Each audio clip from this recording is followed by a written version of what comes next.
So one of the biggest problems, which leads to this next question that I get is, hey, what's going on?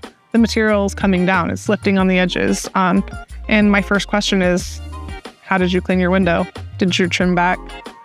So yeah, that leads us. What would your recommendations be when it comes to installation and prepping your window? Yeah, installation and prep, just like a lot of things, is the key element, right? You can have a perfect print and be on site, but if you don't clean and prep, you're going to get some failure. So number one thing is always clean the windows. Clean the windows. We recommend that you clean the windows with mild soap and just water. However, sometimes that mild soap and water isn't enough to clean the windows. So my recommendation is always use whatever you need to get those windows nice and clean. Once it's nice and clean it again with soap and water, right? And then your final rinse down with water only. We really want the last thing to touch that glass is really water. We don't want to use any application fluid. We don't need any final denatured alcohol wipe downs or anything like that. It should be just water, dry the window, let's go.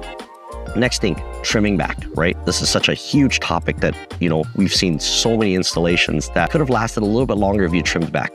And the trimming back is from the rubber seals, anywhere from a 16th to an 1/8 of an inch, somewhere around there. Then you want to trim back from that rubber seal. And it's mainly because you want to be able to get your squeegee all the way to the edge. Customers go, well, I want my graphics all the way to the edge. But the problem is that over time with heat and contraction, those rubber seals can push up against the edge of the perforated film and then cause it to lift. So we want to trim back and really get our squeegee into all those places, really push down and make sure that edge is completely pressed down in order to have the best adhesion contact onto glass. To learn more about all of our products, please visit our website at contravision.com.